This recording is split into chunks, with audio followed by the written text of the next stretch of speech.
Welcome to Sponsored by Nobody. This week, sponsored by Time. It can skip, and it's happening now. It is October 2021, and you're listening to Leaves in the Jungle Season 2, Episode 1. In this game, we will be using the Wildsea world setting and system. I am Ian, playing the Firefly, and we have... I'm Austin, playing Tzitzi-Yaku, the Shellacrate. Bev, returning as Rook the Ardent. I'm Dylan, and I will be playing Jisan. And I'm Jonathan, and I will be playing Gomez, followed by Belt. Excellent. Now, I know in our session 0, our intro session, last time, we didn't do a little warm-up thing, but because this is episode 1, and we are fully into the season now, I am going to start you guys with a warm-up. Are you ready? Heck yeah. Hell yeah. What does squid bears make you think of? Oh, terrifying things. The large variant of the cephalophrens. Those crewmates you can hire that are octopi. Oh, okay. Those are like they call them the big ones. Like that's a squid bear. We don't mess with him. Okay. I'm picturing the TV show Squid Game exactly as is, but with like big gay men, just bears. They're all okay. It's Squid Game, but with bears. I'm a little tired. That's all you get from me. That's fair. Does the setting need that? Obviously, yes. Clearly, yes.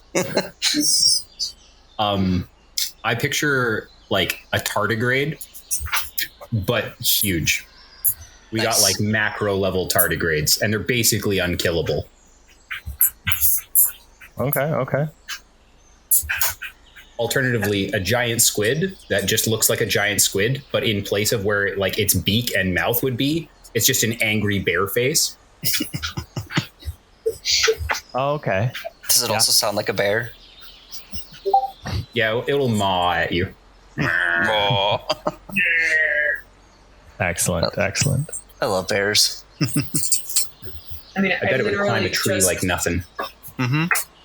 I literally just like pictured a big grizzly bear, but like with so many tentacly grizzly bear arms.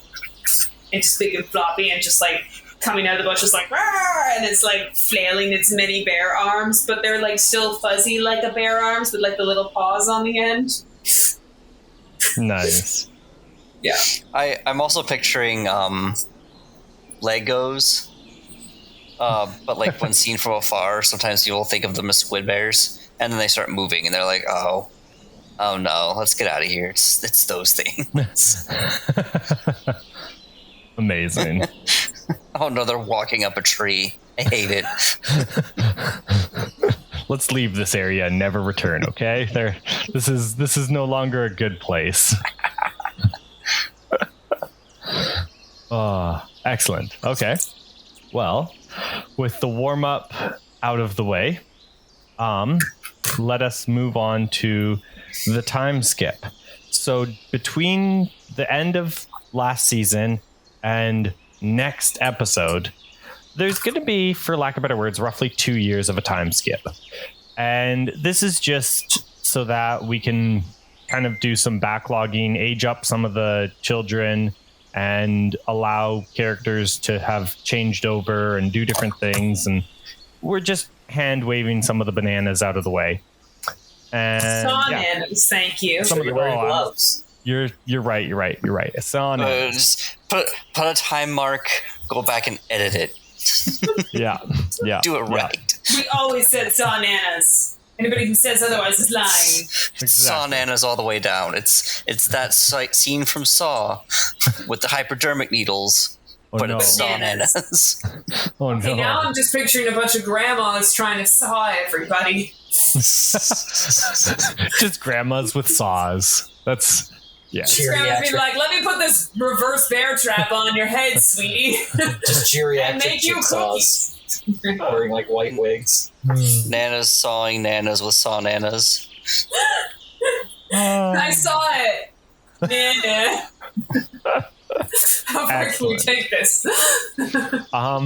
So before our Saunanas get too Saunana'd, let's start off with Tzitzi. Tzitzi, what were you doing? We're gonna do some little montages for all the characters just to see what they were doing during the time skip. So yeah, Tzitzi, what were you doing?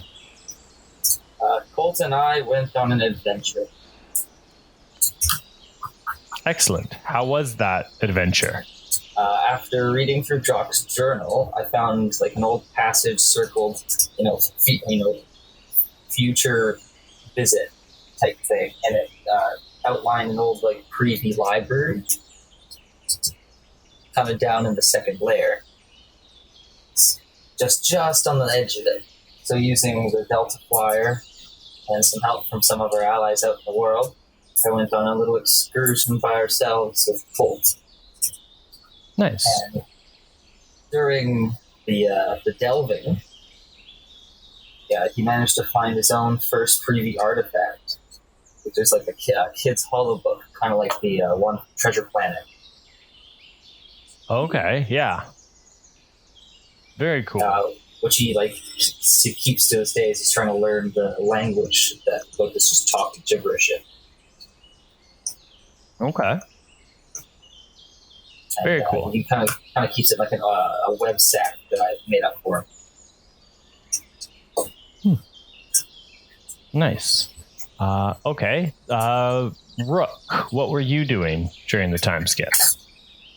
I don't know. I imagine the most obvious thing is we're making improvements to the ship. I'm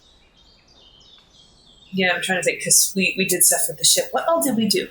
We messed with the hull a little bit, and which is like, so the kind of the Frankensteining of the two ships that she did back in season 1 with the ghost ship. Ghost ship. So Fighting it with chocolate. Finding self-esteem, growing as a team and a family.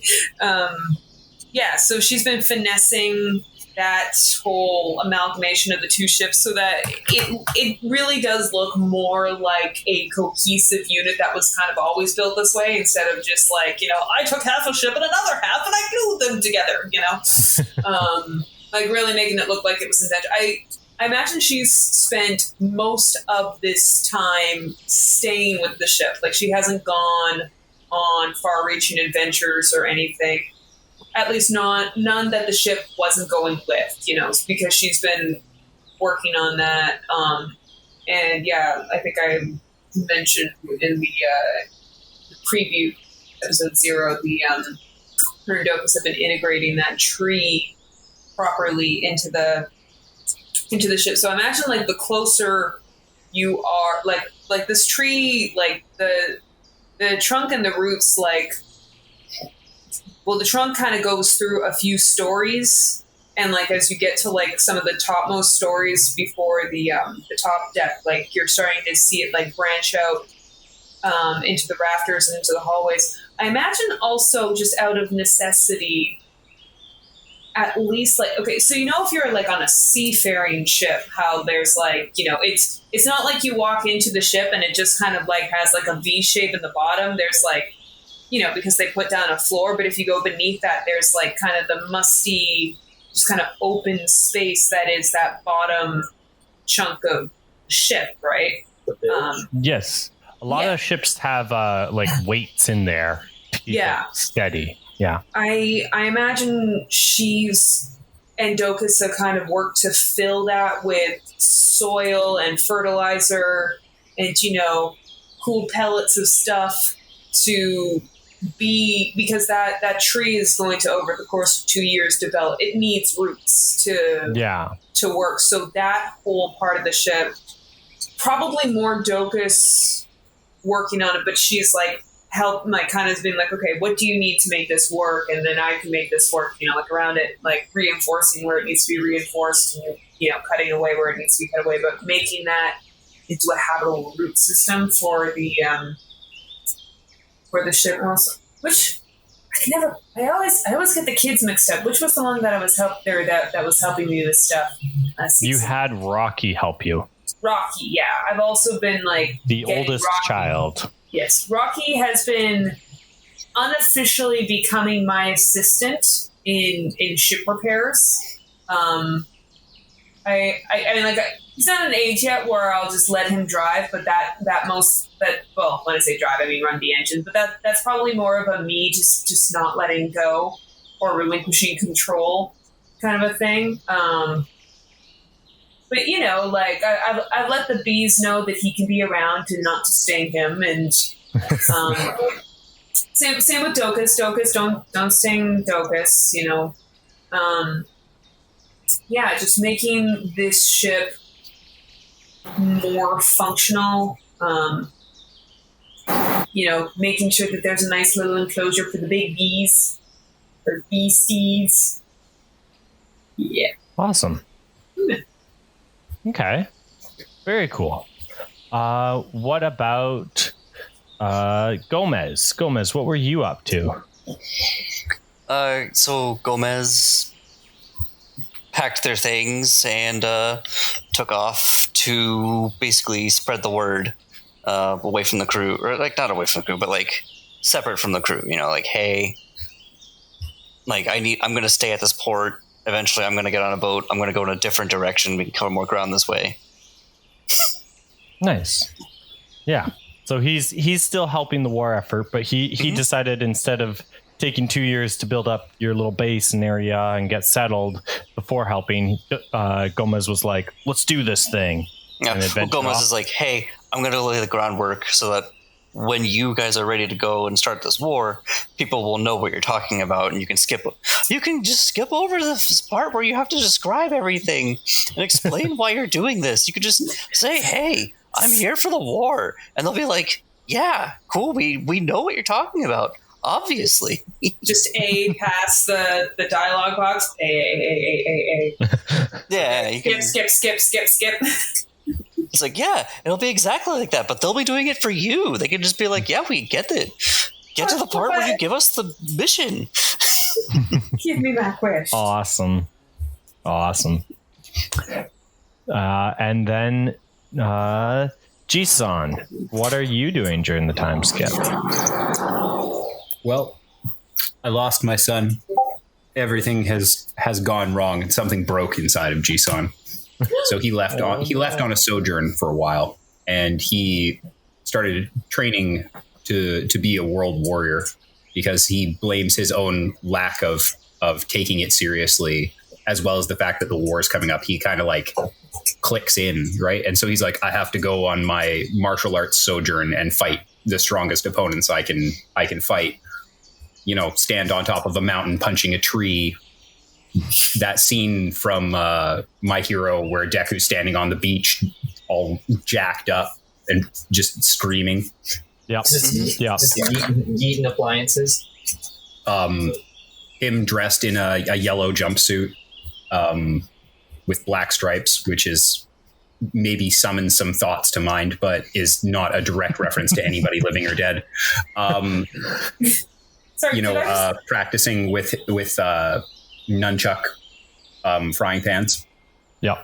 Is it sad that also just as you're describing this, I just pictured thrown into this montage, that scene in Footloose where Ren is dancing in the warehouse with his anger, and then there's just like the pan shot where he's all in silhouette and he's just dancing across the frame. That happened in my brain. Just throw that in the middle there. Yes, yeah.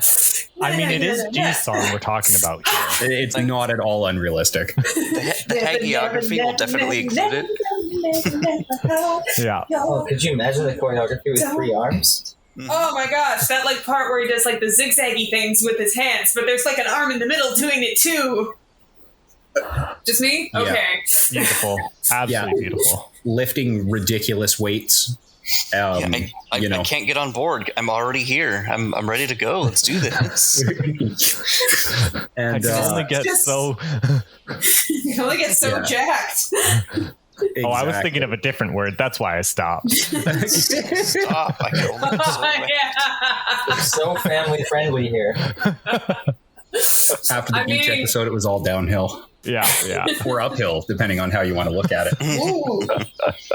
I know I got uphill.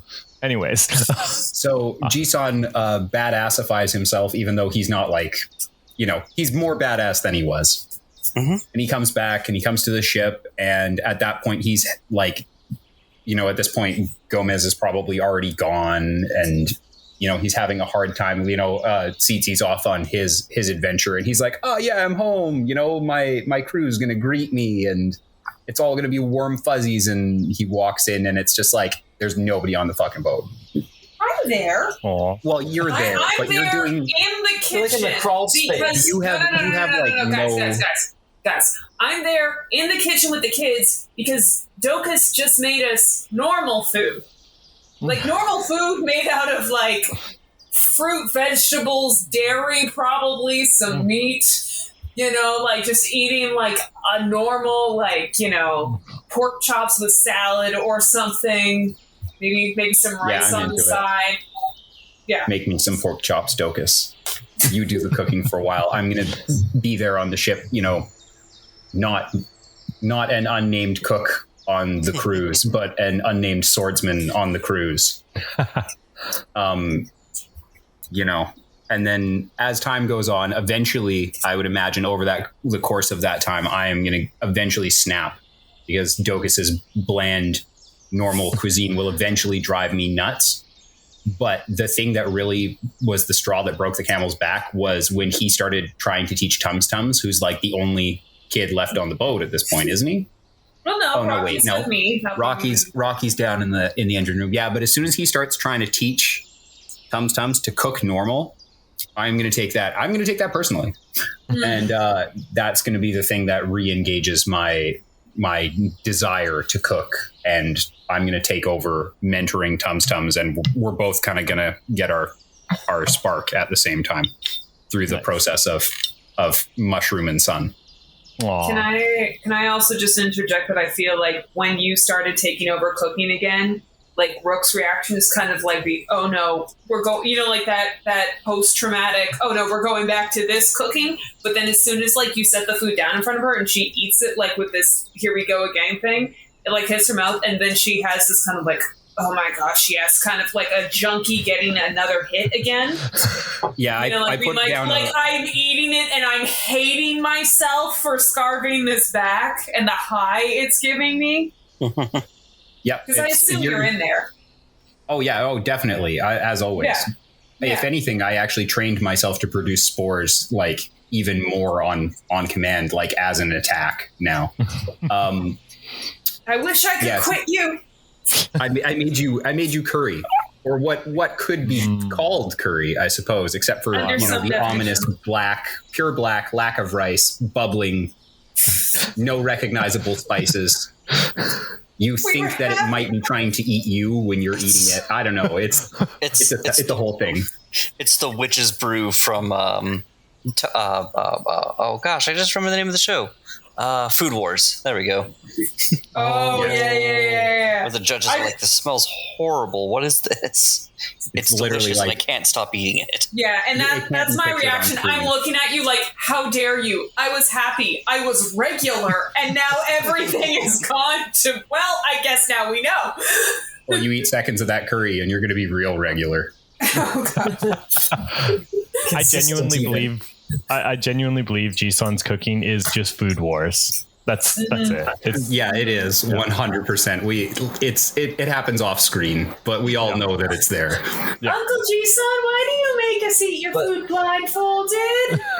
Because when the camera pans over to his food, it's blurred out. Dubious food. It is definitely weird. Like, it's just mushroom really shapes. Pixelated sensor on it. It's like when you make a mistake cooking in Zelda. You know what I mean? It's like, I cannot picture this. I'm sorry. It is too offensive to the senses. I got so happy in playing Zelda that or playing Breath of the Wild when I accidentally found a junkyard and a woman in the junkyard who's cooking the junk in the junkyard and insisting she's a great chef and she just needs to figure out how to perfect her recipe. And she's like, dubious food is all I need. Oh, that's amazing. Okay. Let's go back to Tzitzi for a second action. And again, I don't know if I mentioned this in the beginning, but like these little montages that we're doing during the time skip, they're not necessarily in chronological order. They're just kind of, these things happened during the time skip. Mm-hmm. So yeah, Tzitzi, what else are you doing? Well, upon returning slightly dirty and battered Delta Flyer to the ship, not my fault. I'm totally not blaming it on the small child, but I did let him drive. Excellent. For reference, he's like 8 or 9 at this time because he's 10 at the end of the time skip. So you're letting like a 9-year-old drive the ship. Excellent. Yeah. Good parenting. I'm not that much older. That's fair. Upon arriving at what seems to be a fancy done-up ship with bangs and crashes coming from the bottom somewhere, I smell the distinct, addicting acrid odor of Jisan's food, and what seems to be banging and yelling of "Get out of my kitchen! He's mine! You can't have him!" And I smile with 1,000 spiders, and I just, we're home. Aww. And with like this clamor of all the cacophony of the family being in the thing, I kind of like kick in the door and make a mess. Let everybody bask in my new dew. Fancy feathers. New hood. New clothes. New clothes, new me. New clothes, new me. And I bring a rotten thing that I found on the edge of the second layer for Jisan. Rotten thing? I'm all over it. How much rotten thing did you bring? It's a head and a shoulder attached. Wow, first off, that's going to be like a feast level dinner, and then secondly, I'm pretty sure we have to throw some in the essence maker to see what comes out, because literally any resource we have needs to be made into liquor, and then I'll make. I can't quite identify it, so it's up to you guys to figure out whatever it is. It's a pile of dust, liquor, and delicious meat now. That's what it is. Actually, yeah. We can move on to Rook. Oh, here. Do you want a prompt for this one? Yes, I would, because I've got nothing. Okay. So talking about the essence maker that we have in here, aka the distillery. What you are working on the distillery and hooking it up to the bees' hives and whatnot to make mead, because 90% of what you make in that distillery, I assume, is mead.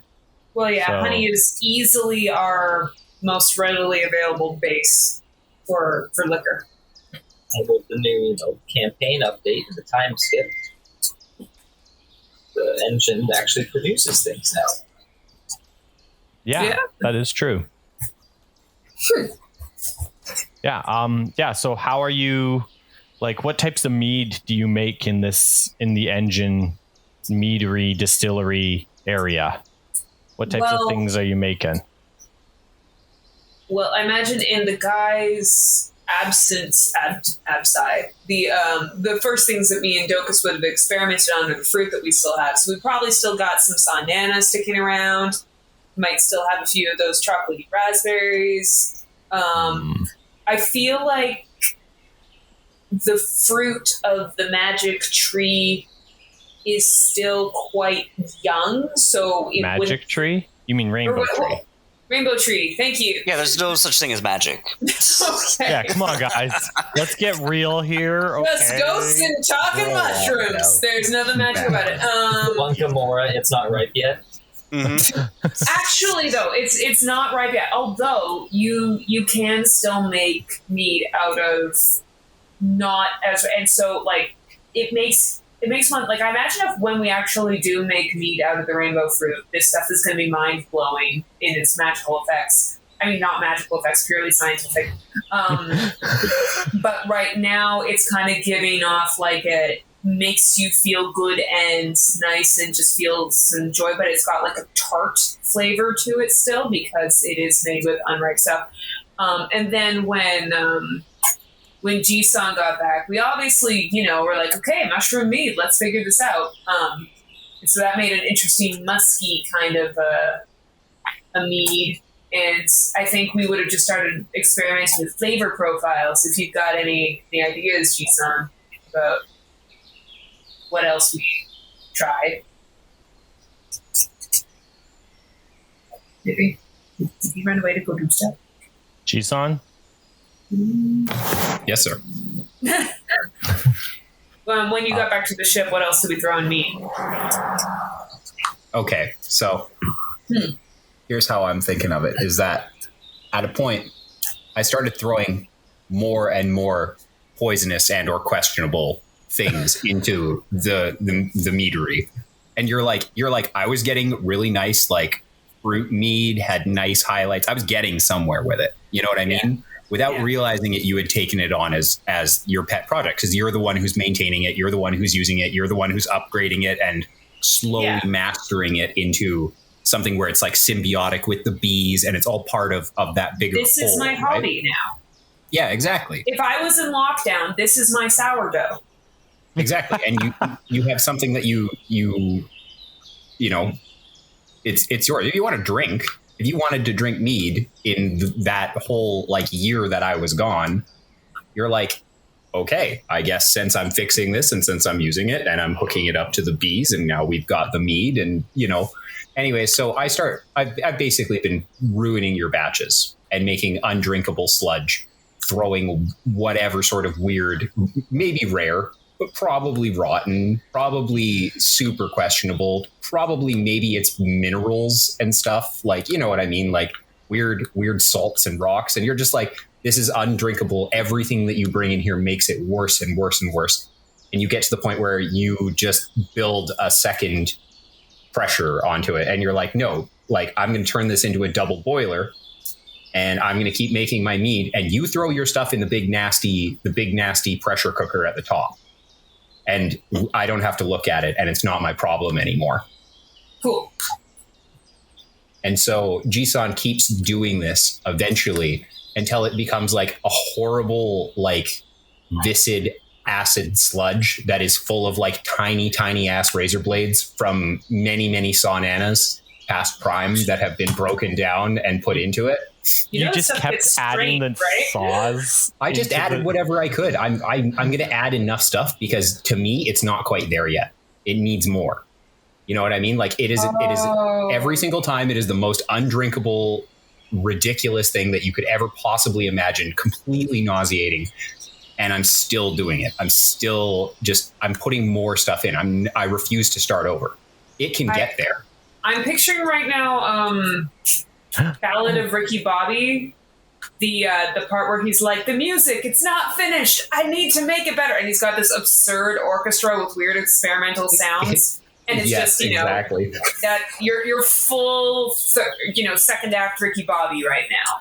Yeah, I'm saying, we're not quite there yet. And everybody else is like, you have gone way too far. We're past it. It was 3 stops ago. Yes, exactly. Like, yes, you've completely moon booted the line of taste here.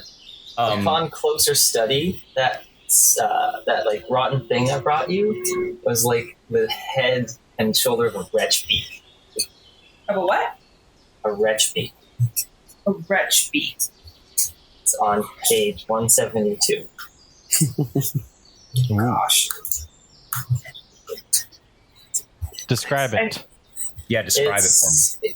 It's like a giant hairless monkey. Oh no! But with a buzzard's head and ruffles. Oh no! And a tail like a rat. And it's the size of a man. Oh yeah. Well, that is nightmares for days. I love it.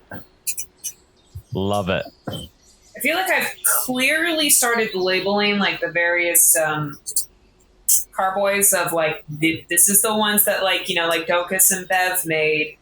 These are the ones Jisan made. They have like a big like red ink, like Jisan bottles. Do not inhale. Yeah, so that's what the carcass is. Yeah. It's just like a pickled head in it.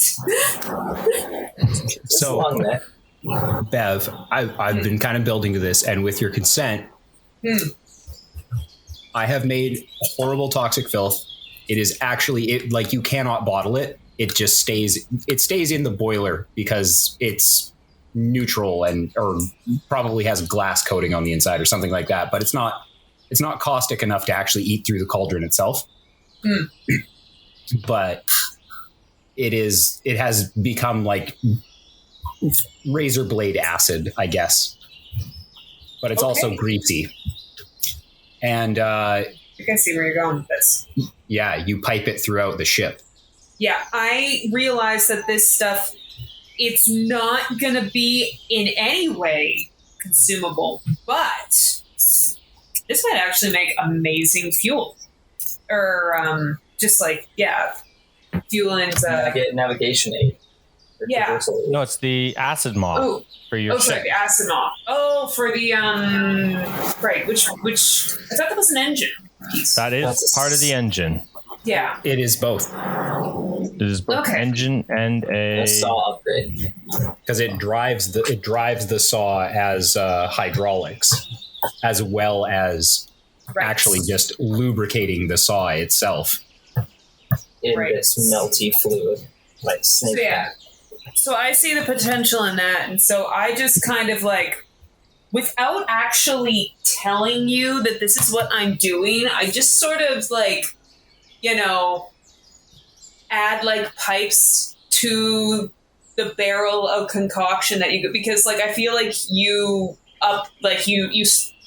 there were carboys for these, but you like am I saying that right? Probably. I can't remember. I trust nothing right now. I feel like that's the word. Yeah. Although and then you switched to like, your biggest cooking pot, and then you switched to the basin that we used to wash the boys in when they were small. And then, it just kept getting ever bigger. I eventually had to clear out some space for you in an extra room. And then I eventually am just like, I'm just going to stick some piping in there that will absorb that will slowly siphon this stuff off, not at a rate that you would notice. And then I just start connecting it to, and I'm like, yeah, this is for, like connecting it to the prows and hooking it through the engines and like being like, this is going to make our ship work better. It's beautiful. I figure it's probably just boiling down because I know nothing. Like I was never taught. This is all just completely baseless, whatever. So you're like, and I yes, probably I can confirm this. Yeah. Yeah. Oh yeah, my first batch did that. It looks fine to me. Like, you know what I mean? As you like hold your hand over your mouth and your nose and like try not to get anywhere near it. Like you're standing like right outside the door looking in, and you're like, yeah, it looks good. Maybe I'm like still wearing one of those jackets that we stole from like, the firefighting people. Just like, cool. Yeah, just full hazmat. Yeah. Oh man. I feel like I'm just kind of like at one point as I'm doing this, having those moments when you have a moment of clarity, but you just don't like what you came up with, so you tell yourself, no, it's just like, is Jisan my muse? No. I'm like trying not to think of how many things I've done to this ship that came out of your weird cooking experiments. Well, when you have an altered perspective, But I'm in full denial that this is the case, and I'm like, no, I'm just a genius all by myself. Also, I guess at some point I come up with my totally awesome upgraded season 2 outfit that I'll let you all imagine. Excellent. Yeah. Okay, and then last but not least, Belt. How did you join the party, and where'd you come from? Who are you?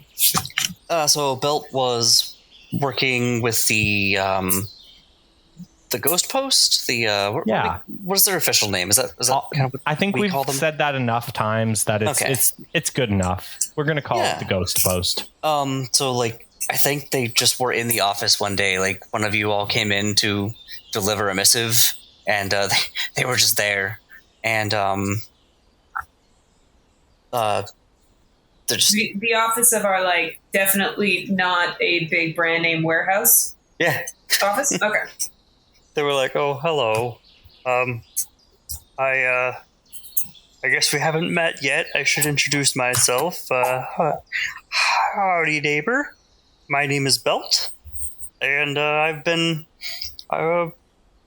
a liaison between the fellow whispermongers and myself."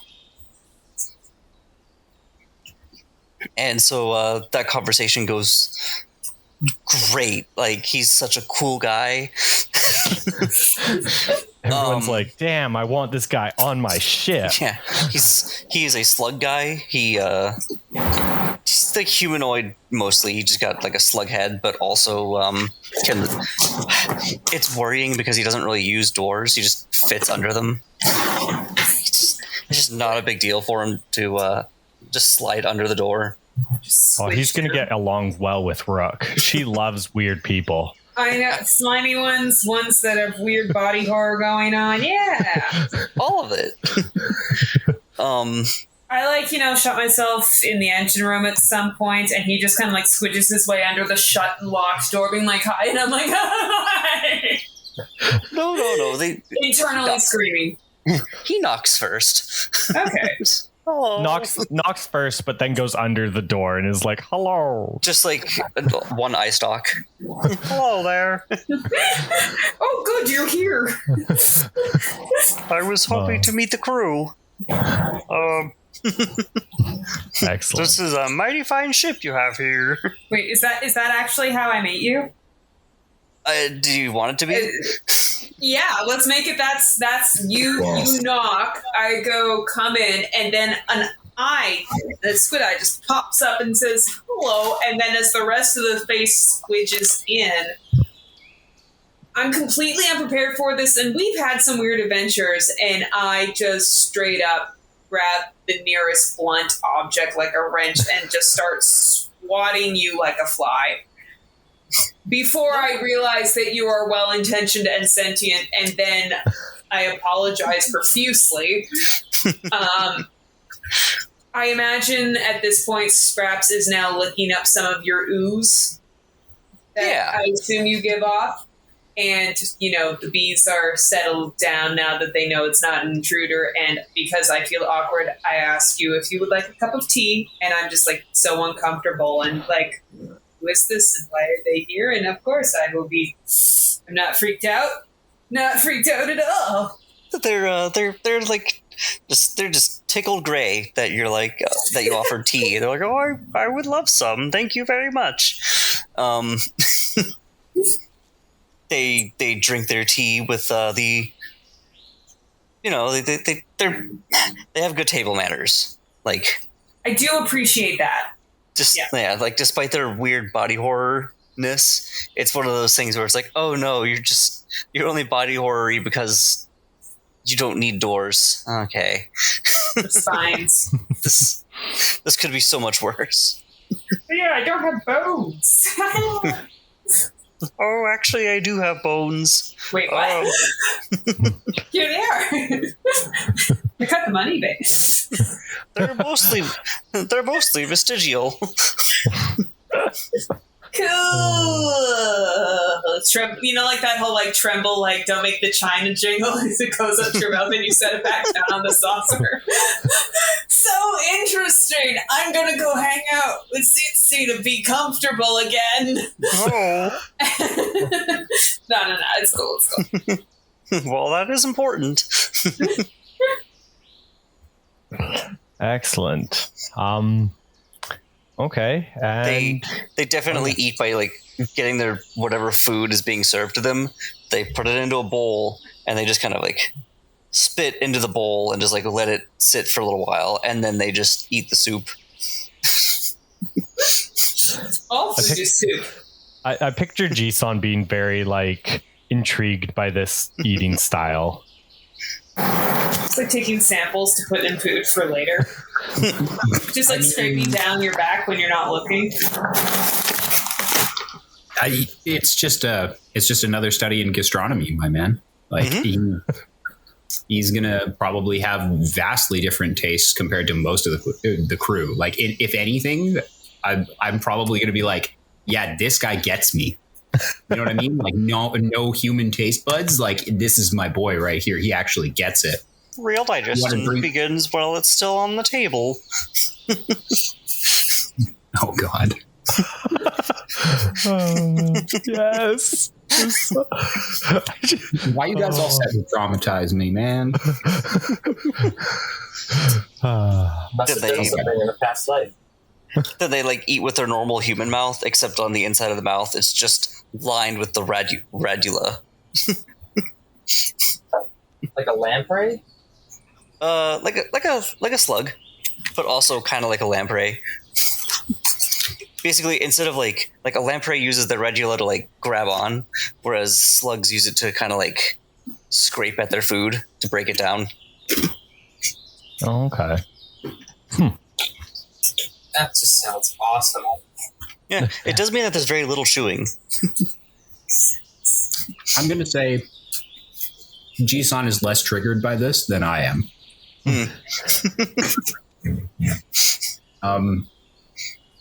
The more you describe the horrible things that Jisan cooks, the more I will describe LTD.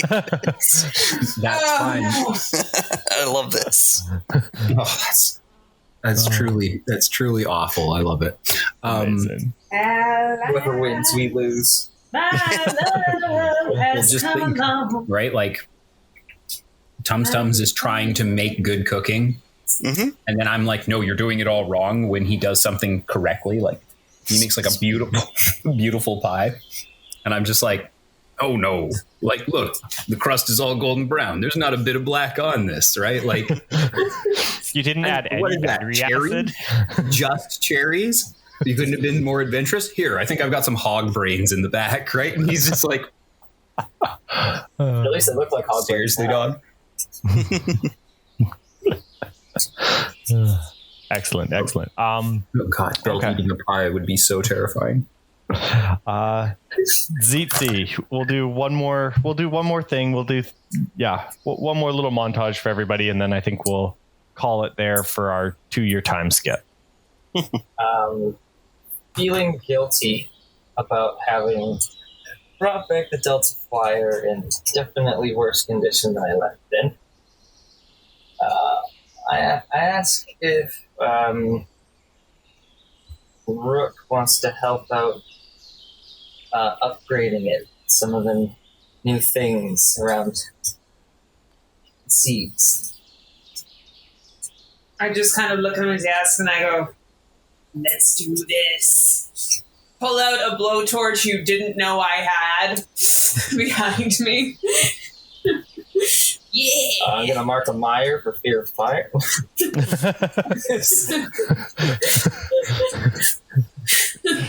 Is it fear of fire or fear of Rook? Because We're on the cusp. I love it. Who's more afraid of who? Is Tzitzi more afraid of Rook, or is Rook more afraid of Tzitzi? Find out next time. You know, spiders, right? Only a lot of us. There's at least 10 of them. At least 10 of them. At least. Yeah, on the... Where is the...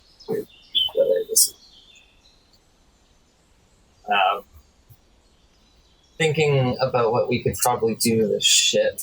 I wandered by Jisan doing some more extruding of his special ingredient.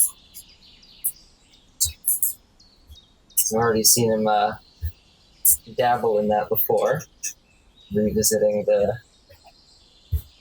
rainbow tree. And asking if he's got enough to help out with Rook's and I's repair options here. I think they could help make the ship, or the Delta Flyer, kind of do better.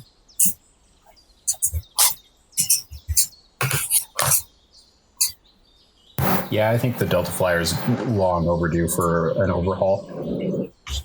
Noticing a new trail with a new friend that's aboard the ship belt, ask him if he might be able to assist with some slimy nature of himself. Oh, sure, I can give you a hand. And everyone get in on this and kind of repair the Delta Flyer for the new season. Friendship montage. Woo! Except there's a lot of like disgusting parts with like slime and spore and ooze. You're the best. And like there's that moment where like in the car wash scenes, everyone starts having fun like throwing sponges and stuff at each other, and then they start seeing stuff 10 minutes later because it's peace freaking out. and some Krezerin slug thing from the depths. It's literally a reverse car wash scene. Yeah, No. It gets more dirty. as it gets more dirty, we just pass out. Yeah, like, you're putting more clothes on because you're convinced that it's like 0 degrees out. Yeah. I'm just Literally picturing, like, orange mocha frappuccino slowly becoming too many cooks. Oh, God. That's what my brain did. And we're all just passed out and on drugs now. Yes. Rest in peace, Snark. Excellent. Good to be home. Sorry, I'll stop contributing only memes to this conversation. But after how my brain we get out of works. our Does anybody else just feel like the most relatable character in the Flubber remake is Weibo and just wishes you had in real life that little pop-up screen on the top of your head to show people what meme you're thinking about in any given moment? Does anybody else find that relatable or wish it was real? Just like Gina, I only speak through emojis now. Backward smiley face. I did play a character called the Emoji Man who did that. Nice. But after our excursion with slime and spore and sights nigh unseen by the human mind, the ship is now looking shiny. And a little too shiny upon closer inspection. But it may do just the trick for surviving on the seas even better. We're off to war, Nice. kids. Which way to the baby wharf? Oh yeah, the kids have just like are waiting outside with like cups of water. They know what happens when the grown-ups work together. Talking to a therapist here said, no, I didn't like it when they worked together. That's the problem.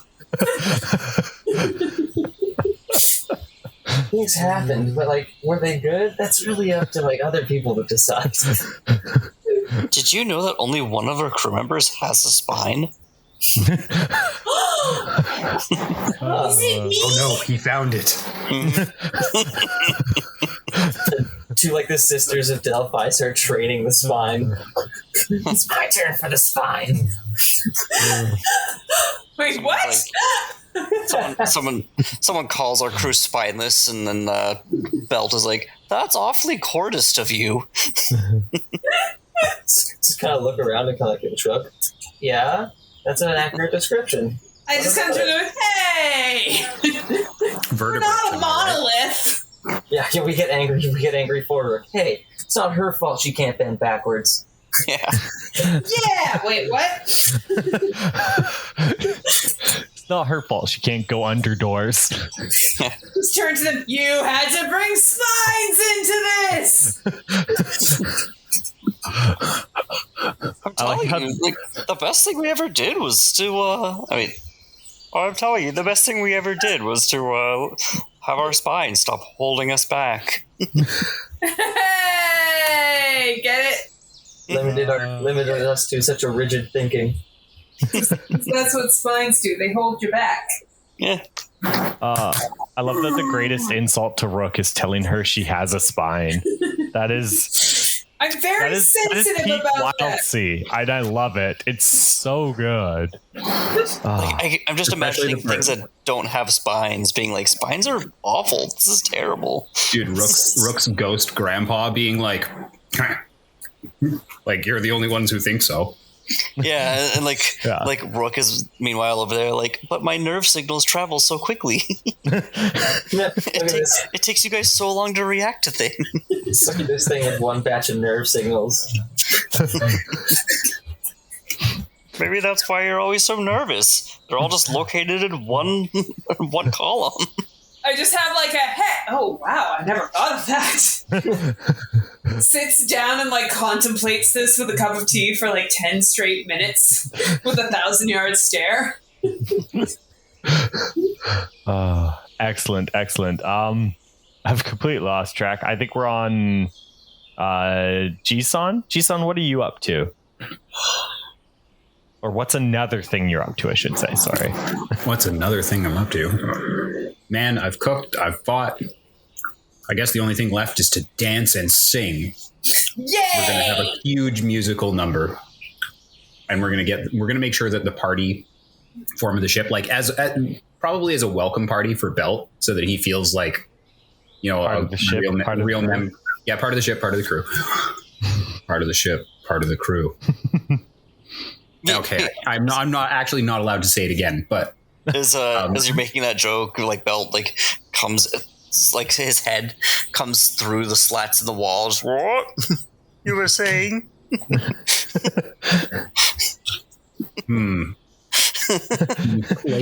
Jisan's rethinking everything. Sing? Do you want to be in the band? You have a band? Well, right now it's just me. It's just me and you, but we'll get more people. I thought Dokus was on the drums. Is Dokus still on the drums? He must be very tired. I mean, I thought he was on the drums, but You just can't. Like he was that one. He was that one time. You're actually correct. Okay, so yes, I guess we do technically have a band, but I think we just found our new charismatic lead vocalist. I would love to. Fantastic. I'm sure that slug singing is truly, truly awful, and I'm so down for it. The most beautiful singing in all the realms. Yeah, it does sound like he has a little frog in his throat, though. Mm-hmm. Just a little one. He's actually very Shakira. Man, sometimes people get hungry. So yeah, we're gonna go into a musical montage where, everybody else is like covering their ears outside of the room, and I'm like, thumbs up, sounds good. Basically just thumbs up, sounds good. No actual teaching going on. With just being stoked on being in a band. Yeah, like we're singing the new hit single, Dreams Are Best Chased During Daylight. That's catchy. I like it. Thumbs up. So obviously we're going to fast forward a couple of weeks, and then we go on stage and it's absolutely awesome / terrible. And everybody is kind of like, what the hell's going on? But then it actually gets better as we go, because let us not forget that at our heart, we are the ultimate party crew. And so we get down hella, and yeah, I don't know. I spiked the punch, obviously. Yeah. Meanwhile, he's up there. Follow them through the trees. Follow them through the leaves. Best dreams come in threes in daylight. It's excellent. Yeah. I got tears in my eyes. It's beautiful. Oh yeah. I just made myself dizzy with how much headbanging I was doing. Mm-hmm. Okay. Belt, what are you also up to after all, or during all this, before all this, whenever? Obviously, band practice. Let's see, band practice. Just kind of getting to work. They basically get the catalog cargo is what they really get into the business of doing. Is like when there's that work to do, they're like, all right, yeah, like, all right, I'll keep track of this stuff, because like that's where they get their power. That's their bread and butter.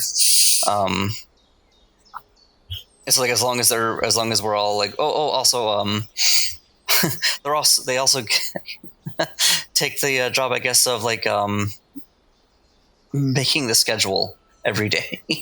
Like this day after they become crew, like the day after the welcome aboard party, everybody wakes up, gets into the kitchen, and there is a schedule for the day.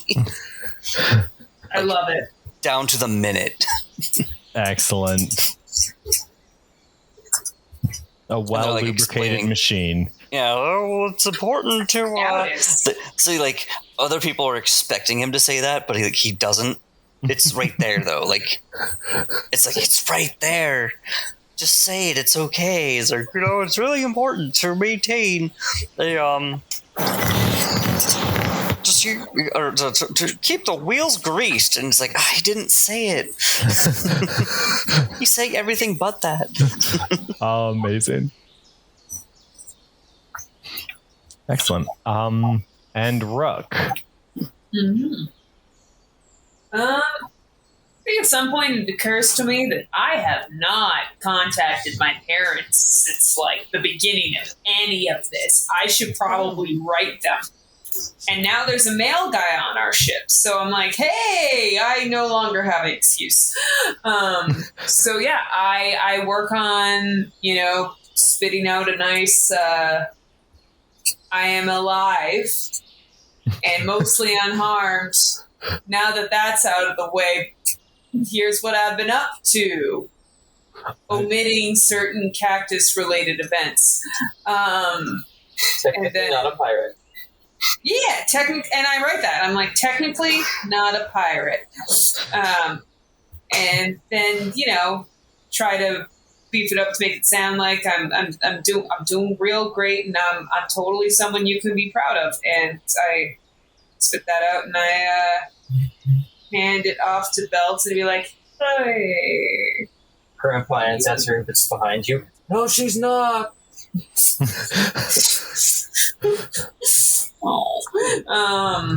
Just doing squats too. Like you got to remember all of Rook's ancestors are jacked like gym rats who like are constantly doing squats and push-ups and like lifting. You don't know how, but somehow they have like weights in the afterlife, and they're just lifting dumbbells and like kettlebells and like it's the weight of their sins. Yeah.